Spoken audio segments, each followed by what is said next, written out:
Écoute, Jules, si je coupe mes pauses maintenant, on se prend la tôle du siècle, d'accord? Et oublie pas qu'on a 1,5 milliard sous le carpet. 1,5 milliard, oublie pas. Ouais, c'est que... C'est que quoi? Oh, c'est que quoi?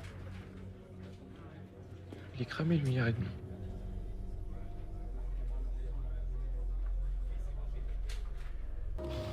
Remonte. Fais pas ça, putain, remonte.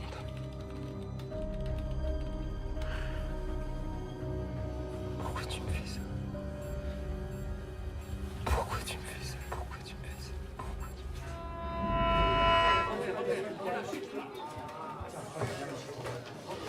ça? Putain! La seule bonne nouvelle, c'est que demain, ça traite pas. Non, mais si c'est pour se faire défoncer à nouveau lundi, ça sert à rien. C'est optimiste. Ça arrête, là, c'est trop optimiste. Et on va se refaire,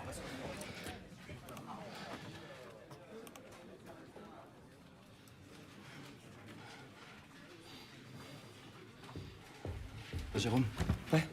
dis, c'était sur ton trésor. Ouais. Je t'ai renté 500 000. Quel 500 000? C'est que tu m'as prêté. Je t'ai prêté 500 000. Ah oui, c'est vrai, ça, oui. Ah oui, j'avais zappé. Ok, bah c'est gentil, oui, je te dirai. Merci, hein. À tous les coups, ça va être la merde pendant 4-5 jours. 4-5 jours, non, ça va durer bien plus longtemps. Crédit Crunch, il est loin d'être fini, t'as vu les chiffres? Arrête de dire ça, tu vas nous porter la Quoi, poisse. c'est vrai? Et alors? Il a l'air de combien, Jérôme? Ah bah tiens, c'est marrant, je t'entends plus, là, l'homme d'honneur. Tu tends plus la main à celui qui coule? T'emmerdes pas, je vais le faire. Merci. Salut. Au fait, j'ai pas trouvé le bon moment pour te le dire, mais bon anniversaire. Merci. Excuse-moi.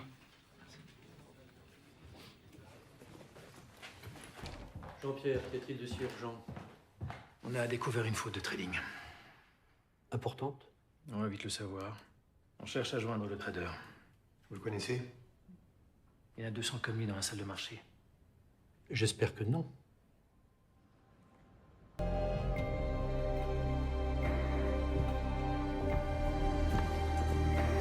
Bonsoir, Jean-Pierre Kaplan. Jérôme. Tu nous laisses? C'est toi. Merci d'être revenu du week-end. C'est normal. Le son, c'est bon? Bon, Soyez attentifs, hein. il me met un peu dans la merde, mon grand. Ouais, j'avais compris, ouais. Demain dimanche, il y a un conseil de la banque. Il faut que j'aille leur dire un truc, et là, je sais pas ce que je leur dis. Lundi matin, on va faire une grosse annonce au marché, une annonce liée aux Supremes. Et si je sais pas ce que je dis, la banque, on la plante. Et c'est 120 000 personnes qui perdent leur job. Ouais, je comprends, mais moi... Si tu caches une paume, c'est pas la fin du monde. Moi, je vais annoncer qu'on se prend un bouillon de 2 milliards sur les Supremes. Moi, tu vois, du fric, on en perd tous. Dis-toi que c'est que du fric, c'est pas grave. Si tu nous dis la vérité, on se débrouille pour que ça se passe tranquillement. Et si tu nous as caché quoi que ce soit, ça se passera pas bien. Ni pour toi, et encore moins pour la banque et ses 120 000 employés. Alors je veux que tu me dises que ça cache tout ça. Mais rien. Ça cache rien. Attention, tu commences mal. Ouais, c'est ça. Sauf qu'on l'a vérifié. Tu n'as rien traité avec la Deutsche Bank. Tu nous as donné des faux. Alors maintenant, je veux que tu nous dises ce que ça cache. Et vite.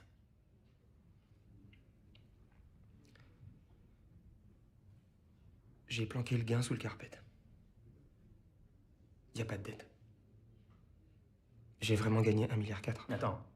Moi, j'ai fait du trading quand j'étais petit, mais je dois être une bille totale parce que ce que tu me racontes, ça n'existe pas. Bah, la preuve que si. Attends.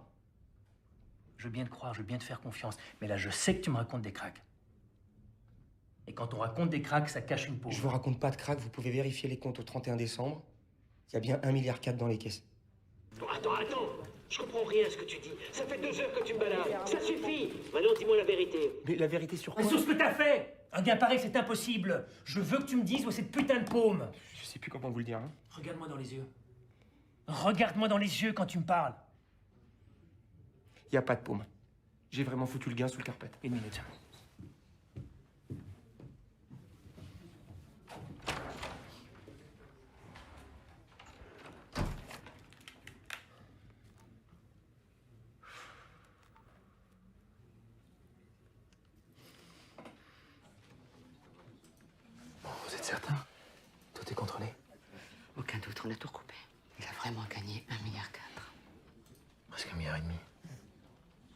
moitié du chiffre de la salle à lui tout seul. C'est l'histoire la plus extraordinaire de la finance. Toi, t'en penses quoi? Il y a peut-être autre chose. Bon. Apparemment, tu m'as dit la vérité. Il y a bien mis R4 dans les comptes. T'es quand même conscient d'avoir pris des risques inhumains? Je sais pas comment t'as fait pour tenir. Vous allez me virer? Pour être franc, ça va être difficile de me garder.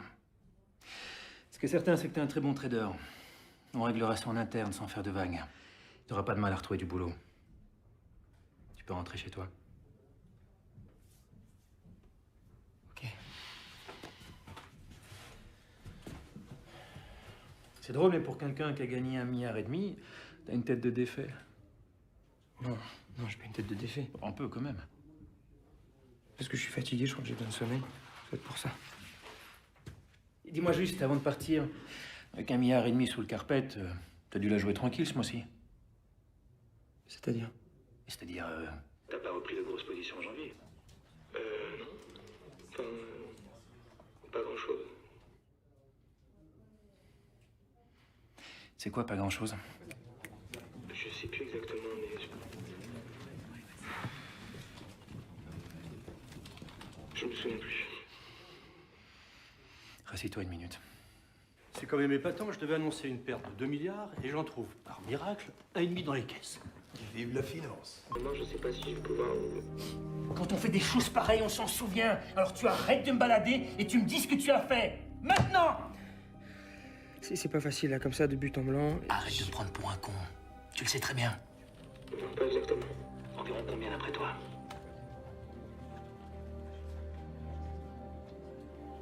T'as vraiment zéro idée ou tu veux pas le dire? Je veux un chiffre! 700 millions? 10 milliards? 20 milliards? 30? Combien?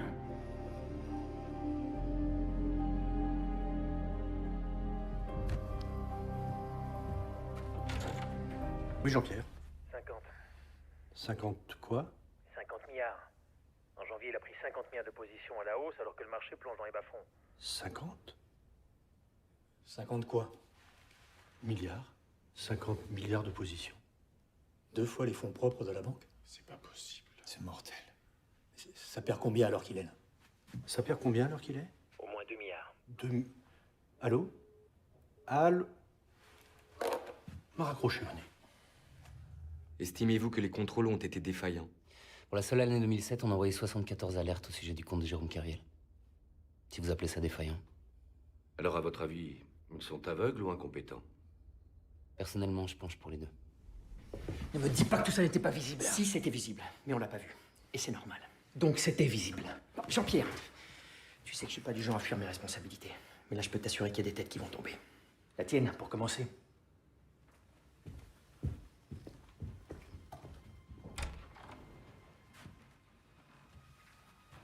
Bon. Mais c'est fini, Jérôme. Tu peux rentrer chez toi. Ne reviens pas demain. On te tiendra au courant. Et surtout, ne parle à personne de ce que tu sais. D'accord, c'est Si important. lundi le marché remonte de 2 points, ça me remet à 0. S'il remonte de 4, juste de 4, je gagne 1 milliard. Arrête. Vu la volatilité en ce moment, faut surtout pas déboucler. Jérôme. Arrête. J'ai jamais débouclé perdant. Jamais. Allez, je reviens demain. Je reviens demain.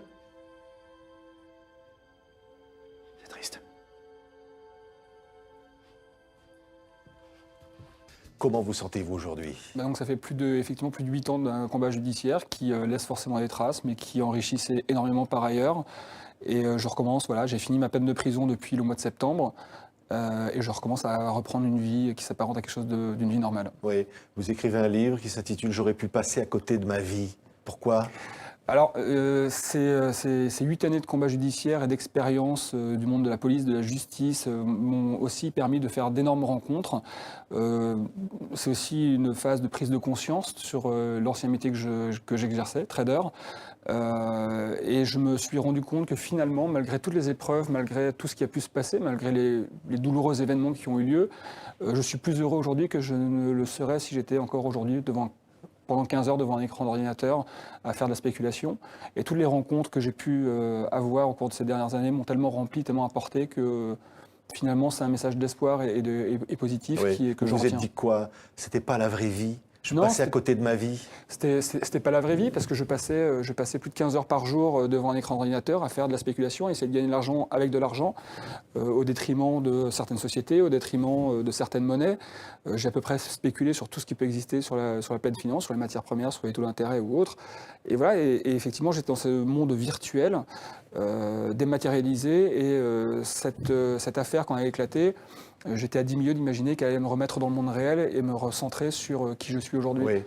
Vous aviez donc été accusé par la Société Générale d'avoir fait perdre presque 5 milliards. Après avoir fait gagner 1,5 milliard l'année d'avant, vous aviez engagé pour 50 milliards de positions. On est dans des chiffres astronomiques. Vous étiez devenu fou, le monde était fou. Alors, il faut savoir une chose, c'est que quand on parle de 50 milliards d'euros, la banque n'a jamais déboursé 50 milliards d'euros et n'aurait jamais pu perdre 50 milliards d'euros. Ça, c'est aussi quelque chose qui est très important de préciser, parce que dans l'esprit des gens, on peut imaginer que les 50 milliards d'euros auraient pu partir en fumée, ce qui n'est absolument pas le cas. Maintenant, pour répondre à votre question, effectivement, j'étais parti dans une spirale de toujours plus de gains pour mon employeur. Pour vous donner un ordre d'idée, en 3 ans, mes objectifs financiers fixés par mes supérieurs hiérarchiques ont augmenté de 1700%. Donc voilà, en fait, mes supérieurs me donnaient des objectifs toujours plus importants. Et donc, du coup, c'était la course au profit pour le compte de mon employeur. Et effectivement, ça m'a fait perdre pied parce que ça marchait. Et tant que ça marchait, mes supérieurs m'encourageaient et me donnaient des objectifs toujours plus importants. Et moi, je courais après le profit pour la banque. Oui, et un jour, on vous appelle et on vous traite, le président de la banque à l'époque vous traite d'escroc, de voleur, de terroriste. Oui, tout à fait. Alors ça, c'est des mots qui sont ultra violents et qui m'ont blessé, qui continuent de me blesser aujourd'hui. Et effectivement, escroc et voleur, non, parce que, et c'est prouvé dans le dossier, j'ai jamais été mis en examen ni condamné pour enrichissement personnel. Je n'ai pas pris un seul centime dans cette affaire. Les seules personnes qui ont bénéficié de mes agissements pendant ces années, c'est la banque et uniquement la banque, et mes supérieurs via les rémunérations qui pouvaient s'octroyer sur les résultats que je dégageais. Et terroriste, terroriste, c'était un mot qui a été dont on m'a affublé, dont le président de la banque m'a affublé à l'époque.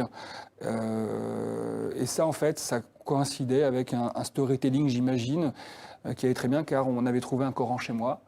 Il se trouve que ma compagne de l'époque était musulmane, il y avait donc des Corans chez moi, et donc ils ont fait ce rapport-là qui était complètement odieux. Vous vous êtes battu pendant toutes ces années. Vous dites, finalement, la banque a utilisé ma culpabilité pour obtenir une ristourne fiscale qui a dépassé le milliard. C'est un peu plus complexe que ça. C'est qu'effectivement, il y avait cette déclaration de perte le 24 janvier 2008 arrive dans le moment où il y avait la crise des subprimes qui arrivait, où toutes les banques faisaient énormément de pertes. Et je pense que ça a été un contre-feu, que j'ai été utilisé comme contre-feu pour pas qu'on parle des pertes sur les subprimes occasionnées par la banque. D'ailleurs, si vous me permettez une petite précision, sur les 5 milliards d'euros dont on parle, aujourd'hui, je n'ai pas la moindre expertise indépendante qui a eu lieu. Ça fait 8 ans que je demande aux différentes juridictions une expertise indépendante de cette perte. Et aujourd'hui, les 5 milliards ne sont validés que par les déclarations de la banque. Mais la banque a obtenu 2,2 milliards de ristournes.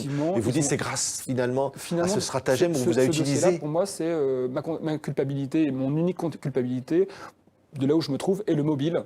Le mobile pour eux, pour récupérer 2,2 milliards d'euros. Et vous demandez que cet argent, vous dites, soit rendu aux contribuables. Oui, ça fait depuis 2013 que j'avais sollicité tous les députés et tous les sénateurs pour les alerter sur ce point, parce que cet argent n'était pas dû.